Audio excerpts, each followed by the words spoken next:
Olá, sejam bem-vindos para mais um vídeo de resolução de mais uma questão de física do SSA 3 2026. Estamos com essa questão aqui. Eu dei uma lidazinha por cima para saber do que se trata e tudo mais. Enfim, provavelmente, na verdade é uma questão, né, de eletromagnetismo. E uma questão muito boa, mas já assim, eu gostaria de dizer que é uma questão que exige um pouco mais de raciocínio prático no que se diz respeito a esse assunto, porque é eletromagnetismo, então precisa ter uma base, tudo bem?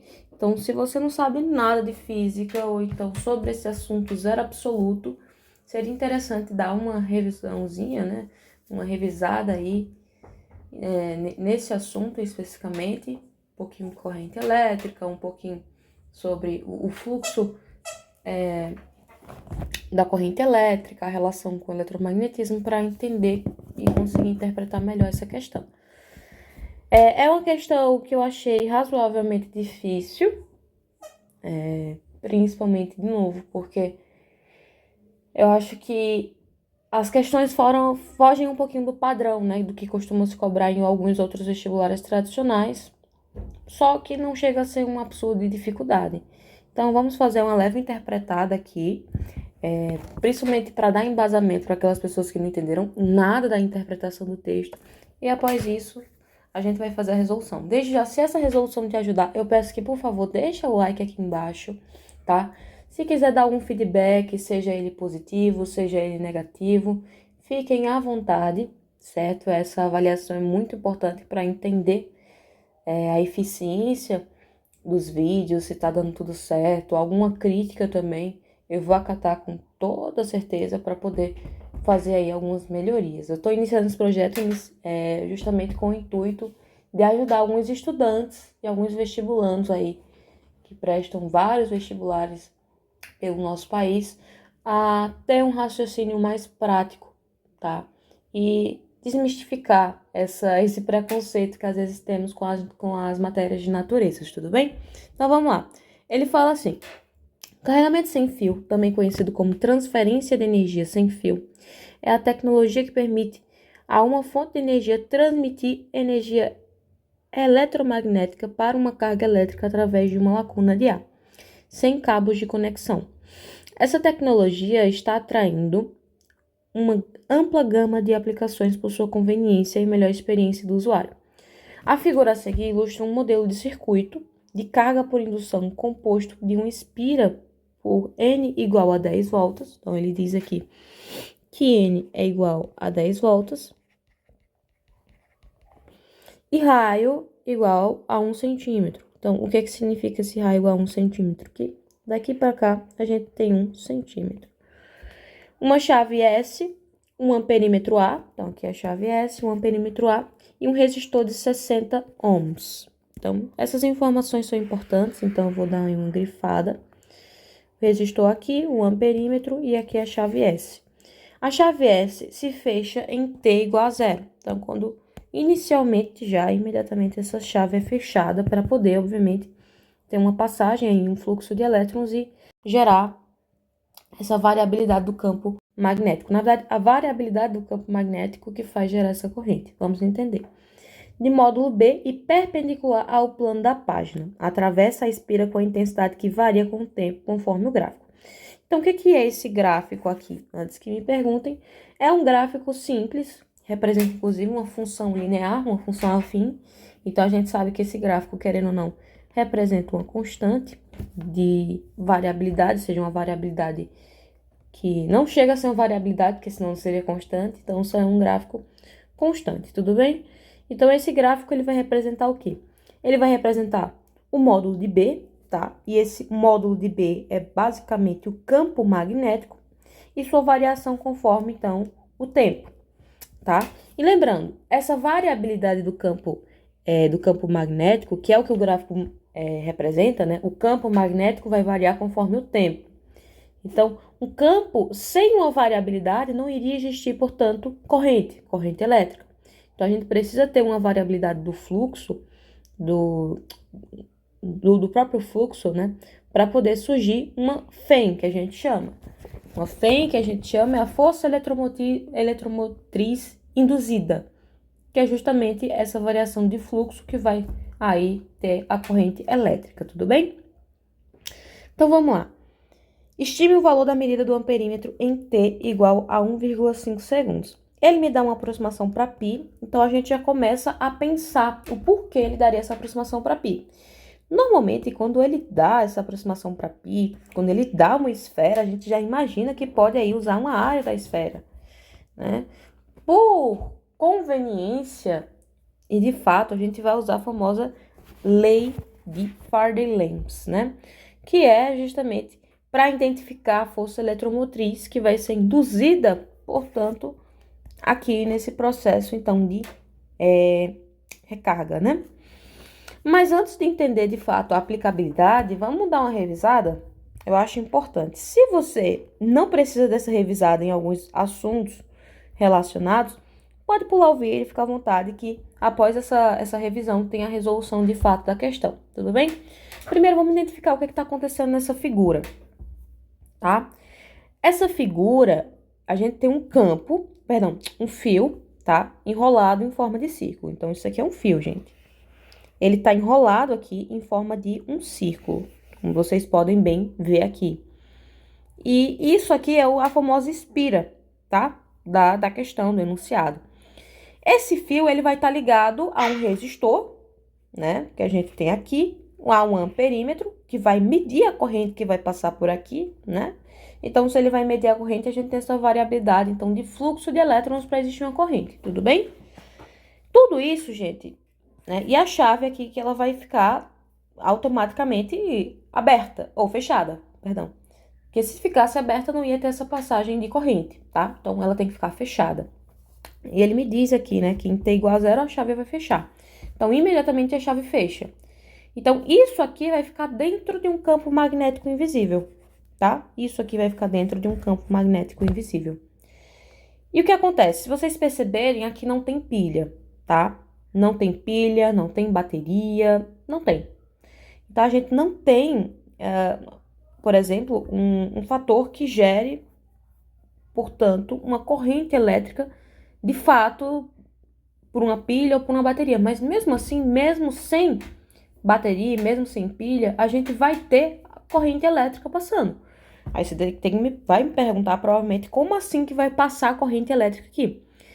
Vamos lá. A ideia principal da questão é que o campo magnético que vai estar aqui, campo magnético,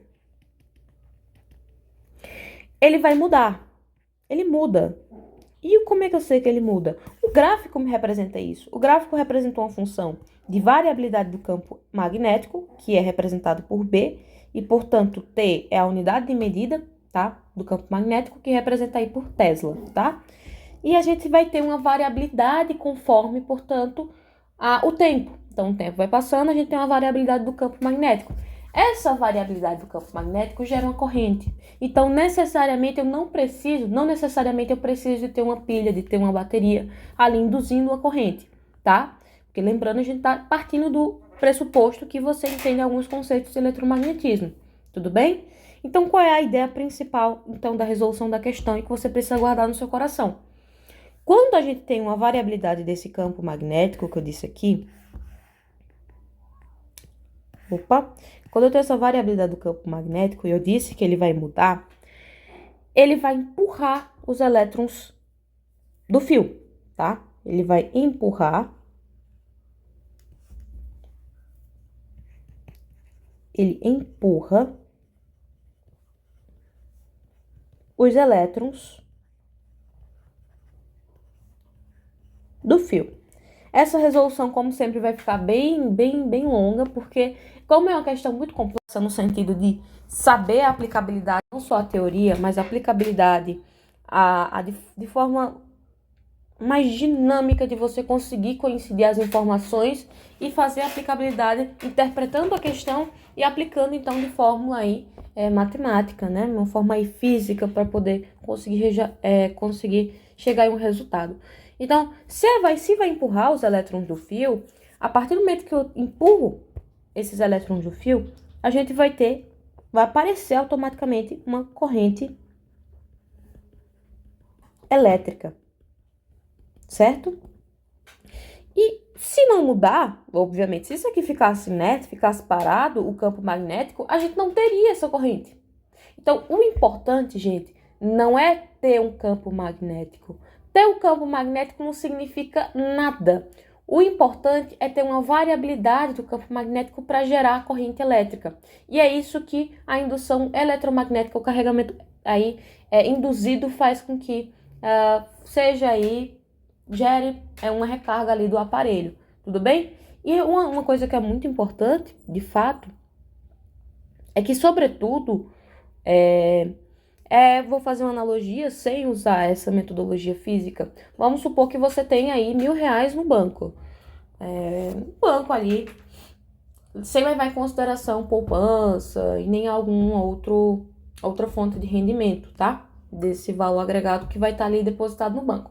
Se você deposita R$1.000 no banco, vai ficar ali R$1.000, não vai alterar nada. Então você não pode dizer, eu tô ganhando dinheiro. Você não vai estar ganhando dinheiro, você vai estar inerte nos R$1.000. Agora, se você adicionar constantemente R$500 ao mês, você vai mudar esse valor, tá? Você vai alterar esse montante final. Então, é basicamente a ideia do eletromagnetismo. Quando eu altero o campo magnético, eu tenho uma variabilidade de corrente. E é isso que gera a corrente elétrica, tudo bem? Então, de fato, esse campo magnético é como se fosse um vento invisível, tá? Se o vento tá parado, seria uma outra analogia, tá? Se o vento tá parado, nada vai se mover, tá? Agora, se o vento começa a aumentar, o que ele vai fazer? Ele vai empurrar as coisas. E é isso, com essa analogia do vento, que você vai entender como que ele vai empurrar os elétrons, tá? Então, a gente vai ter um fluxo orientado de elétrons que vai gerar, portanto, a corrente, certo? E o vento, eu quero que vocês interpretem como se fosse o próprio campo magnético aqui, soprando esses elétrons, essas coisas, entre aspas, que são os elétrons do fio. E esse gráfico mostra isso. Ele não mostra a corrente. Perceba que o gráfico não mostra a corrente. O gráfico, ele representa como o campo magnético muda com o tempo, tá? No começo, o campo é zero. Aqui, ó. No começo, o campo começa com zero. Com o tempo, vai aumentando. O que acontece? Com o tempo, quanto mais aumenta o tempo, então a gente vai ter um aumento, uma variabilidade desse campo, tá? E a linha reta, essa função afim, ela vai ser muito importante pra gente, porque toda informação, por mais que seja gráfica, representa informações, principalmente informações gráficas, na verdade, tá? A gente costuma, às vezes, ignorar, mas são muito importantes. Como é uma linha reta, isso quer dizer para mim que sempre vai aumentar em um ritmo ali constante, sempre no mesmo ritmo. Então, a gente não tem uma parábola, a gente tem sempre algo linear, algo constante, tudo bem? Então, o tempo de 1,5 que ele me pede na questão aqui, ele não muda, né? Porque o campo está aumentando de forma constante. É como se fosse um carro. Se ele acelera sempre igual, em qualquer momento a aceleração vai ser a mesma, tá? Então, em 0,5 segundos, em 1,5 segundos, em 1,9 segundos, o empurrão de elétrons é igual, não vai alterar. Então, é isso. Só antes de resolver a questão, o que cria a corrente? O campo, com a variabilidade desse campo, portanto, o fio que está em formato de expira e contribui também para esse fluxo, e o circuito que está fechado. Não temos um circuito aberto, tá? Quando isso acontece, a gente vai ter uma força elétrica invisível no fio, né? Os elétrons começam a se mover e aparece corrente elétrica. É muito semelhante à eletrólise que a gente vê, passagem do fluxo de elétrons, né? Aqui a gente lembrando só alguns outros conceitos que a gente vê muito em elerodinâmica. O resistor serve, então, como se fosse um freio. 60 ohms é como se fosse, então, fazer com que a corrente fique pequena, né? Bem pequena. Então, se eu tenho muito resistor, se eu tenho um resistor ali de superior, enfim, com a quantidade de ohms superior, a gente vai ter pouca corrente passando. É como se estivesse freando essa corrente. Se eu tiver pouco resistor, eu vou ter muita corrente passando. Então, é por isso que, inclusive, o resultado, tá? A gente vê aqui 0,8 mA. Por que a gente tem resultados de corrente tão baixos, né? Porque a gente tem, no final das contas, um fio que é pequeno, tá? O campo vai mudar devagar, não muda rápido. Então, se o campo muda devagar, eu tenho pouca corrente elétrica, tá? E o resistor, com toda certeza, vai contribuir, porque a gente tem um resistor de 60 ohms. Então, a gente tem um freio muito grande ali, né? Para poder impedir essa corrente. Então, é isso. Vamos, então, para a resolução da questão. Eu acho que a gente já pegou bem a ideia, tá? Simples e intuitiva. Eu vou passar aqui para uma folha de rascunho, para ter espaço. E vamos lá. Como a espira, vou levar em consideração a espira parada, o campo magnético vai variar com o tempo e tudo mais. Então, a gente vai ter um fluxo magnético variável. Tudo bem. Só um detalhe. A variação do fluxo, a gente vai falar que a variação do fluxo e o fluxo a gente representa como um φ, certo? É dado, então, pela força eletromotriz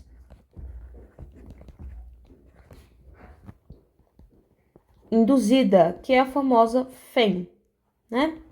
Então, vamos lá, vamos tentar entender isso aqui. É a FEM.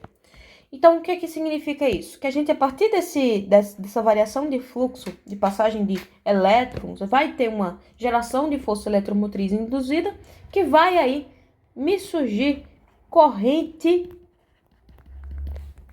elétrica.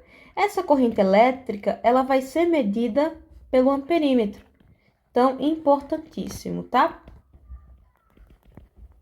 Então, a aplicabilidade não poderia ser outra como a clássica forma de eletromagnetismo, que é a lei de Faraday-Lenz, né? É a lei Faraday-Lenz. Me desculpem se eu não estiver pronunciando da maneira correta, certo? Que vai ser responsável, então, por a gente encontrar o famoso epsilon, né? Então, a gente vai encontrar a força eletromotriz induzida, que inclusive ela vai ser proporcional, então, pela variação do fluxo. Se eu tenho uma variação do fluxo maior, eu tenho uma força eletromotriz induzida maior. Então, a gente vai ter epsilon igual a N, dado o D, ele vai representar, tá, uma derivada. Mas uma derivada, não precisa se assustar, porque a derivada só significa uma variação. Então, é a mesma coisa se eu escrevesse, por exemplo, variação do fluxo pela variação do tempo. É a mesma coisa, tudo bem? Então, não precisam se preocupar. Só vou escrever isso para ficar mais interessante, tudo bem? Então, a gente tem aqui uma taxa de variabilidade, vou representar por um delta, do fluxo, tá? Do fluxo. Então, quanto mais rápido a variação de fluxo, mais tensão induzida a gente vai ter no sistema. Então, eu posso dizer, portanto, que mais rápido a gente vai ter a mudança de fluxo e, portanto, mais tensão induzida, certo? Isso é importante para entender a lógica do contexto. E aqui a gente vai ter a variação conforme o tempo.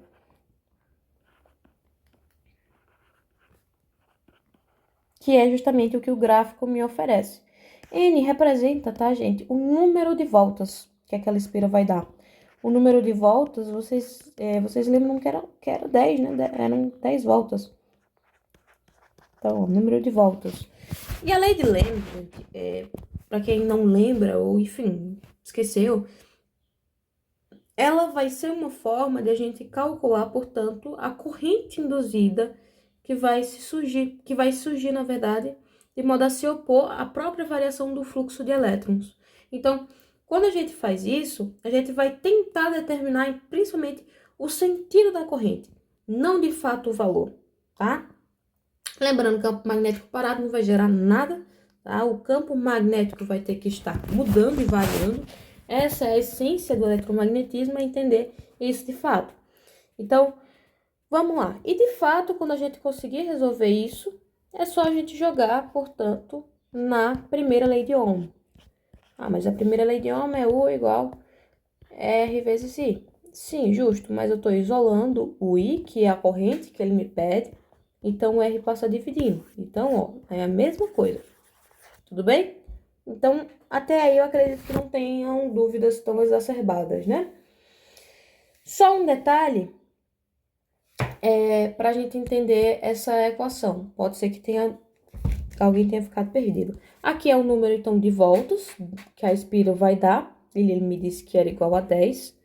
Essa taxa de variação do fluxo pela variação do tempo, que vai me indicar quanto mais rápido a mudança de fluxo e tudo mais, e a orientação dele, o sentido da corrente, isso vai ser determinado justamente porque a espira, ela vai girar, né? O B só vai mudar, inclusive, quando a espira girar, no caso ela vai estar parada, perdão. O B, justamente, representa o campo magnético, tudo bem? O campo magnético também só vai mudar se a área mudar, coisa que não acontece.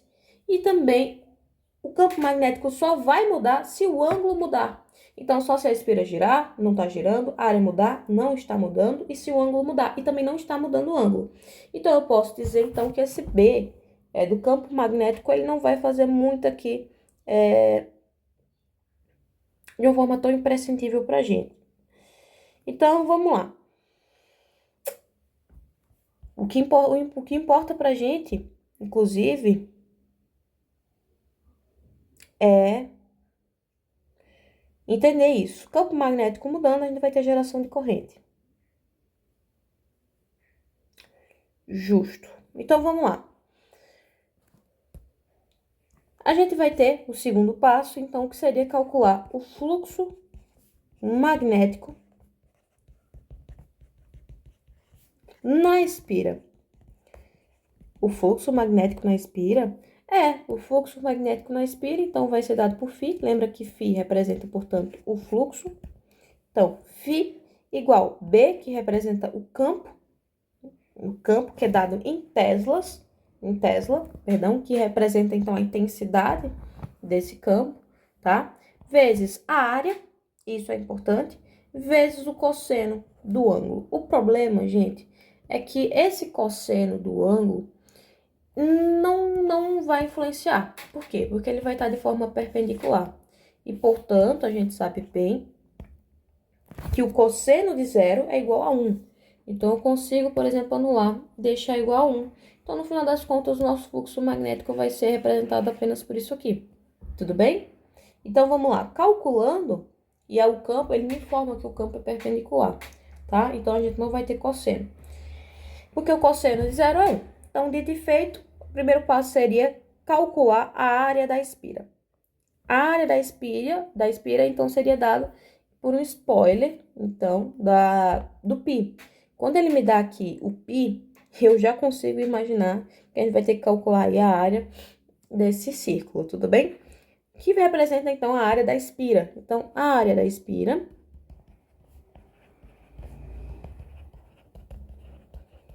é igual ao raio. O raio, ele me disse que era 1 centímetro, né? Pi, ele me disse que era 3, tá? Só um detalhe, a gente tem que transformar esse 1 centímetro para metro, tá? Então, ia ficar 1,0 vezes 10 elevado a menos 2. Tudo bem? Metros. Só transformei para metros. Pi igual a 3, então a gente consegue agora calcular a área. A área de um círculo, isso aqui é π, é r ao quadrado. Então, a área vai ser 3, que multiplica o valor, portanto, do raio, que eu posso colocar 10 elevado a menos 2, não posso? E tudo isso tem que ser igual elevado ao quadrado, que é 2. Então, a área vai ficar 3, né? Multiplico aqui, né, os fatores, vezes 10 elevado a menos 4 metros quadrados, porque é área. Então, a gente vai ter isso aqui de área. Show de bola. Show de bola. Qual é o próximo passo? Isso aqui vai representar, portanto, a área. Lembra que eu disse que a gente não tem um fator tão importante de P, porque o ângulo não vai estar mudando, enfim, a espira vai estar inerte, paradinha, né? Então, não chega a ser tão importante o B assim, nessa lógica. Então, vamos calcular agora, portanto, a própria variação do campo magnético. Quanto que esse campo magnético vai variar? Estamos calculando, inclusive, para pegar uma noção mais geral, e que no final vocês vão entender de uma forma mais ampla, o sentido, então, desses cálculos. A variação do campo magnético, estamos fazendo devagarzinho para, no geral, só jogar aqui dentro. E no final vocês vão perceber, tá? Magnético. Então, pelo gráfico que ele me ofereceu, aqui, 2 segundos, né, é igual a 4 em relação ao campo, 4 teslas. Então, o que eu posso pensar? A variação é linear, portanto, a gente não tem uma alteração porque é constante. Então, eu posso dizer que a variação do campo, que eu não sei se eu deixo derivada, mas eu vou deixar derivada por causa da fórmula, tá? Mas a derivada é a mesma coisa que eu representar como um delta, tá? A derivada de B, que é do campo magnético, dividido pela derivada de T, é mais ou menos igual, portanto, à variação do fluxo que eu vou ter, até porque a variação do fluxo é o que faz existir o campo magnético, e o campo magnético, então, é uma consequência. A variação do campo magnético é uma consequência da corrente, então, sobre ΔT. Então, o que representa isso aqui pra gente? Isso aqui vai representar a variação do fluxo magnético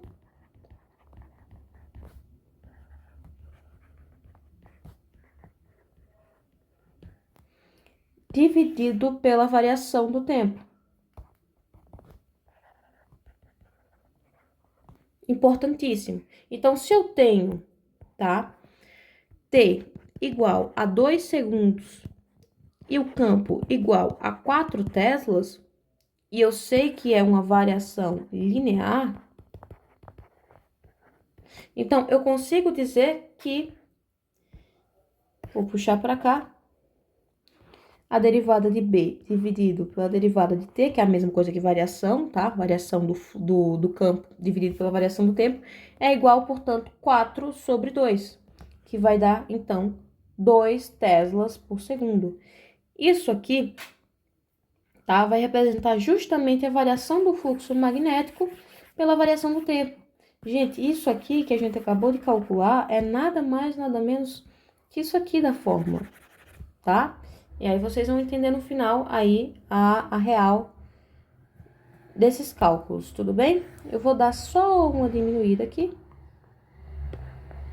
Coisa besta. Para a gente ter mais espaço, correto? Vou passar para cá. E aqui eu vou passar para cá. Vamos lá. Dito e feito, portanto, eu tenho que o tempo vai ser igual a 1,5 segundos, que é o que ele me pede na questão, né? É o que ele me prescreve, que o que ele quer na questão é a corrente, então, quando o tempo for igual a 1,5 segundos, e eu sei que vai ser a mesma taxa, porque o gráfico é uma reta. Então, vai ser a mesma taxa de variação. Então, vai ser a mesma variação. Então, tanto faz eu calcular, levando em consideração o ponto 4 em relação ao campo, o ponto 2, o ponto 3, não tem para quê, porque é uma reta. Então, aqui vai representar de forma constante os mesmos valores. Então, não necessariamente eu preciso que o tempo seja 1,5, que eu tenho que ter um valor aqui, x. Não, porque como é constante, o que vai ser para 1,5 vai representar a mesma coisa, né, do que for, por exemplo, se era uma variação do campo, ou seja, variação de x sobre 1,5 que representa o tempo, é a mesma coisa que eu então interpretar, tá, como o campo de 4 dividido pelo campo de 2, tá? É a mesma coisa. Então, a gente tem 1,5 que representa a mesma variação, porque um gráfico representa, portanto, uma reta. Ponto importante. Agora a gente vai para a parte final, que representa a própria FEM, né? Lembrando, FEM, força eletromotriz induzida, tá? Que é justamente o que a questão nos pede. Então, vamos voltar para aquela formulazinha ali de cima e aplicar, né? Então, o epsilon, que vai ser igual a... Só vou aplicar a mesma coisa que eu escrevi lá em cima, só para retomar. Calculei os valores separados, e vocês vão entender, tá? Pra gente ficar aqui mais tranquilo. Derivada, então, portanto, do fluxo. E isso aqui é a mesma coisa que delta, não se preocupem. Derivada de t, e isso aqui vai representar, portanto, a mesma coisa que escrevemos aqui em cima, estão vendo? Então, ó, eu posso dizer, portanto, que a derivada do fluxo é igual, então, ao fluxo magnético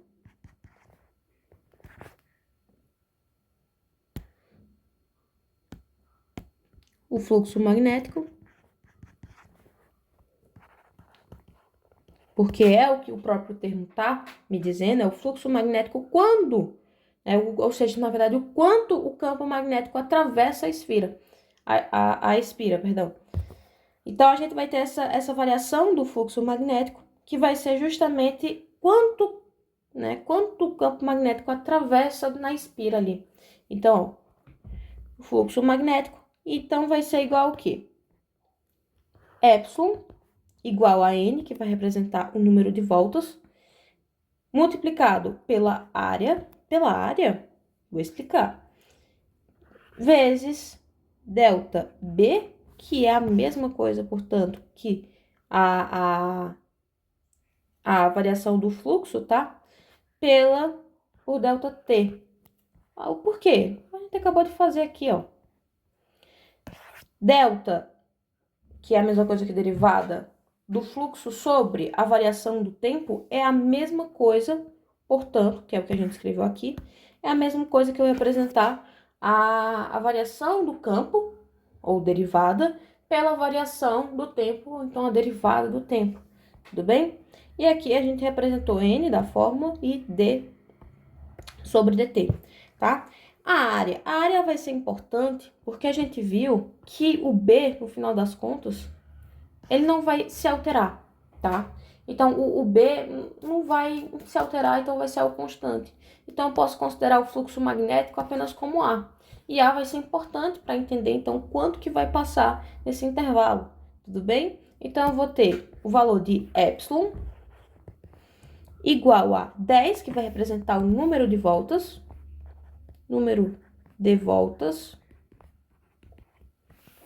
Isso aqui, nem lembro qual foi mais a cor que eu peguei, vezes 3 vezes 10 a menos 4. De onde surgiu esse 3 vezes 10 a menos 4? Aqui, ó, a área, não é isso? Metros quadrados. E eu vou multiplicar aqui pela variação, portanto. Essa variação, ela vai ser dada, né, pelo valor que a gente encontrou aqui em cima, de 2 teslas por segundo. Então, ó, a gente vai ter 2 teslas por segundo, que vai representar justamente a variação do fluxo. E se eu tenho uma variação do fluxo, eu tenho um B. Eu tenho um campo eletromagnético. Importante lembrar, eu disse que o B não seria tão importante porque no final das contas ele vai ser algo constante. Por quê? Porque a função é linear. Então, não vai importar, afinal das contas, aqui na resolução final. Por isso que eu só interpretei, então, a área, tudo bem? Então, vamos lá. Então, eu sei que aqui é B. Aqui eu representei como sendo a área. E aqui representa o N, que é a quantidade de espiras. Então, vamos dar continuidade. Eu tenho que epsilon vai ser igual a 6 vezes 10 a menos 3 volts, após realizar aqui, né, os cálculos, né? Então, o que eu fiz?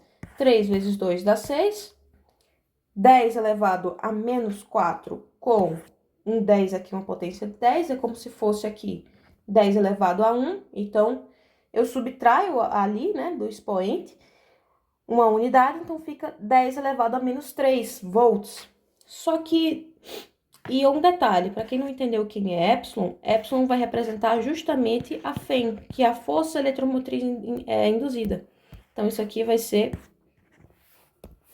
a FEM, força eletromotriz induzida, que é justamente a tensão elétrica induzida no circuito. Essa tensão elétrica induzida no circuito, que é esse valor aqui, vai ser justamente aquele empurrão que a gente vai dar nos elétrons para que eles se movam e gera aquele fluxo orientado. Fluxo orientado é este que vai gerar, portanto, a corrente elétrica. Então, a variação do fluxo magnético vai gerar a famosa força eletromotriz induzida, que vai gerar a corrente elétrica. E aí,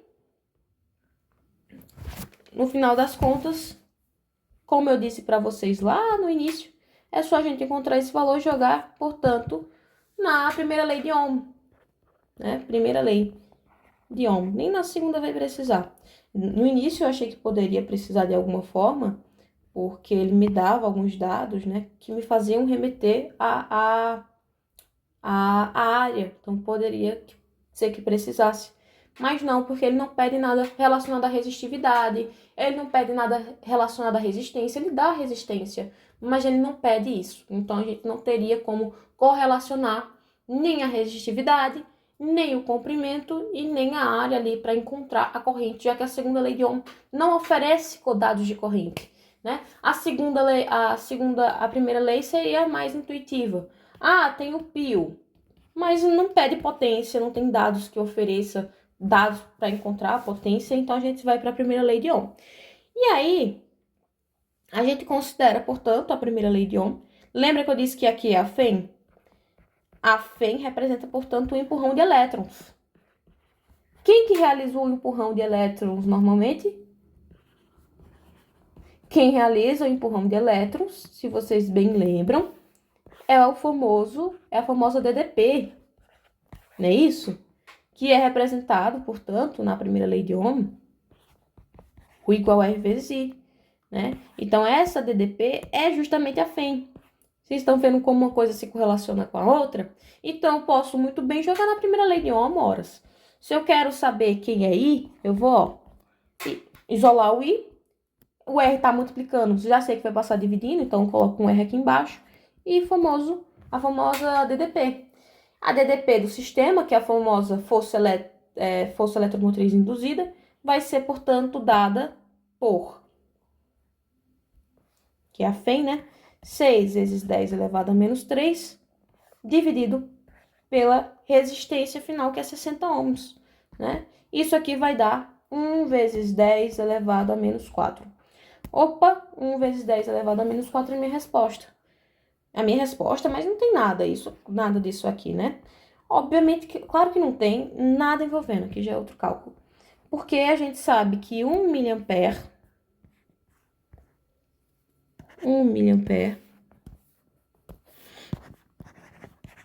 equivale a 10 elevado a menos 3. Então, eu sei que aqui é 10 elevado a menos 4, 1 vezes 10 elevado a menos 4, é a mesma coisa, então, que eu propor o seguinte. 1, que multiplica, portanto, 10 elevado a menos 3, não é isso? 10 elevado a menos 1, a gente sabe que é multiplicação de frações, então, eu repito a base, né? Então, seria 10, e aí eu somo os expoentes, que ficaria menos 4. Ou seja, volta para o valor que eu tinha antes. Então, é a mesma coisa que eu reescrever isso aqui como 10 elevado a menos 4. Não é? Não é a mesma coisa? Só que eu sei que 10 elevado a menos 3 equivale a miliampere. É miliampere aqui, ó. Então, eu posso reescrever dessa forma. Eu sei que 10 elevado a menos 3 é igual a 1 miliampere. Então, eu vou deixar esse miliampere só no final, como um fator. A multiplicação de multiplicações não altera, né? A ordem dos fatores não altera o resultado. Então, eu só vou passar para lá. E eu vou multiplicar aqui esse 10 a menos 1 que sobrou. Ó, que sobrou aqui em cima. Então, eu sei que no final das contas, a gente vai ter o quê? Como resolução da minha questão, eu vou ter que vai ser igual a 0,1 miliampere. E encontramos o gabarito da questão. Questão muito, muito, muito boa, viu? Essa aqui eu gostei muito. Vamos ver se a de bloquinhos de Newton vai ser do mesmo jeito. Tô curiosa. Então, o gabarito da questão é letra A, tá? Vídeo longo, como sempre, mais uma questão que valia a pena fazer um vídeo longo como esse. Deu pra gente revisar a teoria, né, do eletromagnetismo, deu pra gente revisar vários conceitos importantes de corrente elétrica, de passagem em fluxo de corrente, de corrente. Deu pra gente também revisar alguns conceitos